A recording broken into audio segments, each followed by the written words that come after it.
Salam, selamat pagi Bapak Ibu Saudara, salam sejahtera dan salam sehat selalu untuk kita semua.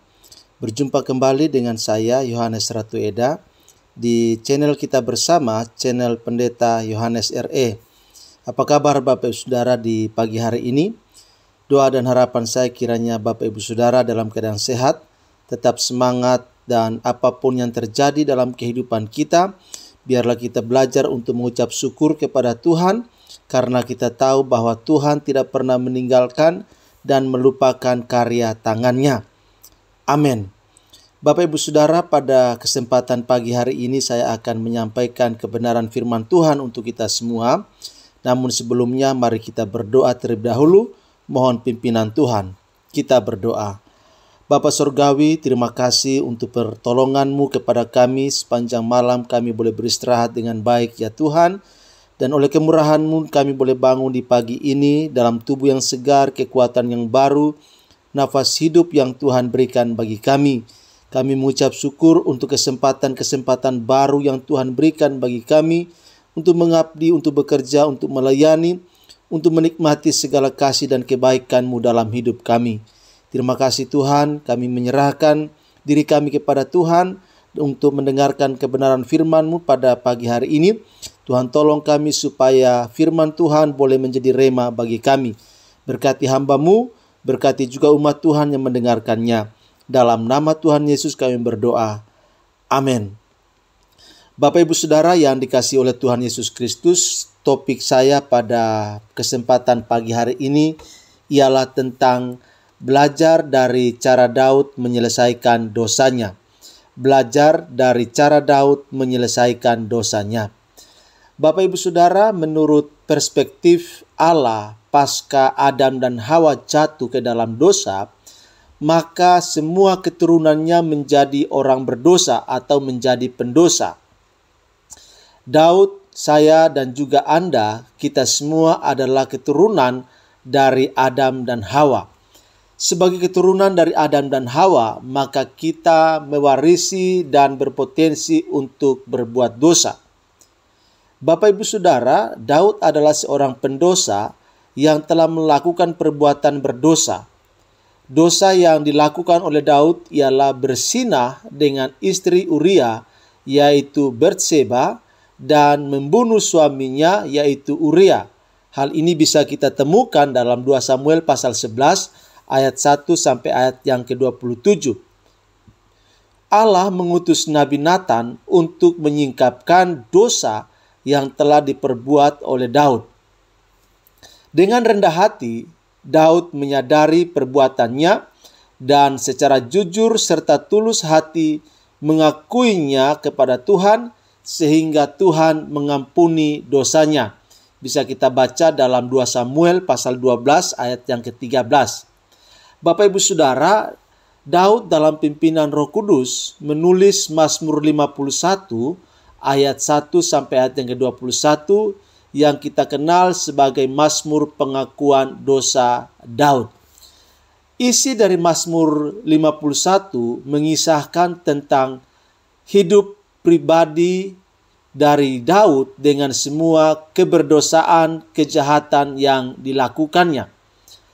Apa yang kita bisa ambil sebagai suatu pelajaran penting terkait dengan cara Daud menyelesaikan dosanya? Nah, Bapak Ibu Saudara, berikut ada beberapa hal yang bisa kita ambil sebagai pelajaran bagi kita agar kita juga bisa menyelesaikan dosa kita sebagaimana yang dilakukan oleh Daud. Yang pertama, Bapak Ibu Saudara, yaitu Daud berani mengakui keberdosaannya. Daud berani mengakui keberdosaannya. Kita bisa baca dalam Mazmur 51 ayat 1 sampai ayat yang ke-21. Nah, Bapak Ibu Saudara, Daud secara sadar dan dalam pimpinan Roh Kudus mengakui bahwa ia adalah orang berdosa. Sebagai orang berdosa, tentunya ada tabiat, ada keinginan, ada kuasa dosa di dalam batin dan hatinya. Semua itu sudah dia peroleh sejak di dalam kandungan ibunya. Mazmur 51 ayat 7. Daud mengakui bahwa sesungguhnya ia telah berjuang melawan dosa dengan semua keinginannya, namun selalu gagal. Bisa kita baca dalam Mazmur 51 ayat yang kelima. Nah, Bapak Ibu Saudara, sama seperti kita juga yang acap kali jatuh ke dalam dosa, walaupun sudah berusaha sedemikian rupa, tetapi masih juga berdosa. Daud mengakui bahwa persinahannya dengan Batseba dan pembunuhan yang telah dilakukannya terhadap Uria merupakan perbuatan yang keji dan sebagai sebuah tindakan pemberontakan melawan Allah dan firman-Nya.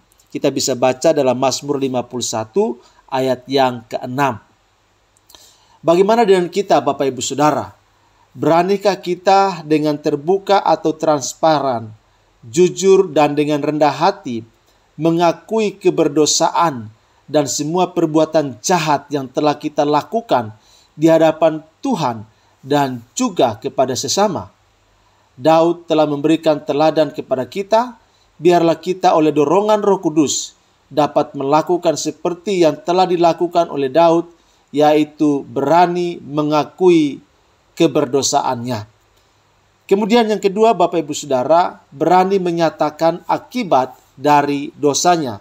Mazmur 51 ayat 10, 13 sampai 14 dan 18 sampai 19. Bapak Ibu Saudara, dosa tentu berdampak besar dalam kehidupan Daud dan juga dalam kehidupan kita.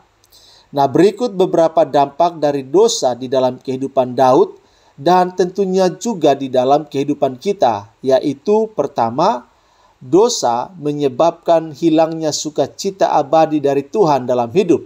Mazmur 51 ayat yang ke-10. Dua, dosa menyebabkan hilangnya damai sejahtera Allah dalam hidup kita. Mazmur 51 ayat 14. Kemudian yang ketiga, dosa menyebabkan persekutuan dengan Tuhan menjadi tidak harmonis. Mazmur 51 ayat 13. Kemudian 4, Daud mengakui bahwa sesungguhnya dosa tidak dapat diselesaikan apa dan siapapun, termasuk oleh korban bakaran sekalipun. Mazmur 51 ayat 18. Kemudian yang kelima, Daud menyadari bahwa dosanya hanya dapat dihapus oleh Allah dengan penyesalan yang sedalam-dalamnya, dengan rendah hati yang hancur, dan kesediaan untuk meninggalkan dosa itu selama-lamanya. Mazmur 51 ayat 19. Bapak Ibu Saudara, biarlah kita juga menyadari betapa besar akibat kalau kita melakukan dosa. Ada banyak hal yang hilang, ada banyak hal yang tergerus, ada banyak hal yang bisa diambil daripada kita. Oleh karena itu, Bapak Ibu Saudara, biarlah kita berani menyatakan akibat dari dosa kita dan kita mau bertobat dengan sungguh-sungguh, Bapak Ibu Saudara. Kemudian yang terakhir, yang ketiga, pelajaran yang bisa kita ambil dari Daud dalam menyelesaikan dosanya, yaitu berani memohon belas kasihan dan pengampunan dari Allah. Mazmur 51 ayat 3 sampai 4, 9 sampai 10, 12 sampai 14, 20 sampai 21. Nah, Bapak Ibu Saudara, dalam sikap rendah hati, Daud memohon belas kasihan dan pengampunan dari Tuhan. Permohonannya meliputi: 1. Hapuskanlah pelanggaranku dan kasihanilah aku. Mazmur 51 ayat 3. Kedua, bersihkan aku seutuhnya dan sucikanlah aku dari dosaku. Mazmur 51 ayat 9, ayat 4 dan ayat ke-9. Kemudian yang ketiga, jadikanlah hatiku kudus dan perbaharuilah batinku dengan rohmu yang kudus. Mazmur 51 ayat 12.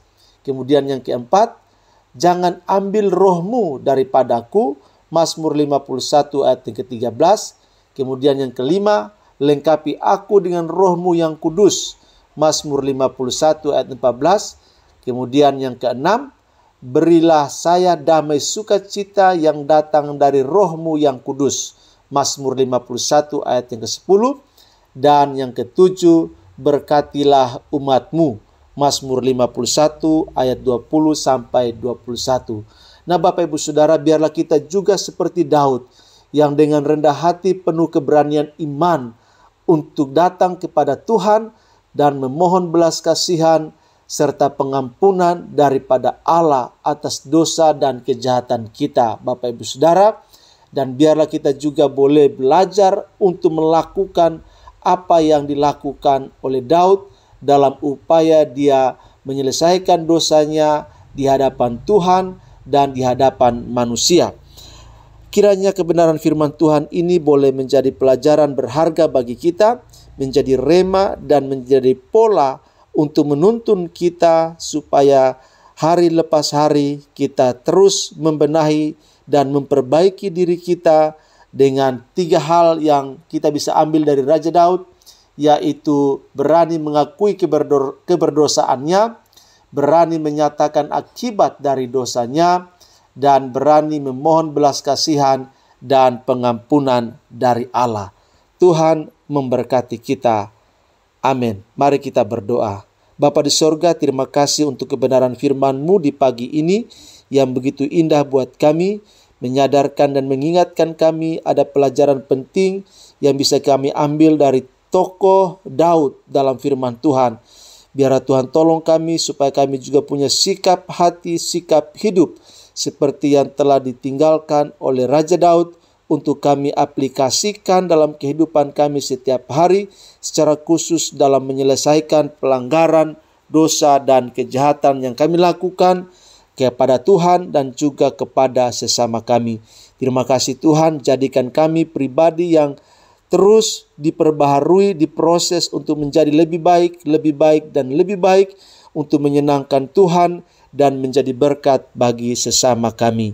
Terima kasih Tuhan, berkati kami semua dalam segala usaha, pekerjaan, rumah tangga, studi, masa depan, bisnis, usaha kami Tuhan.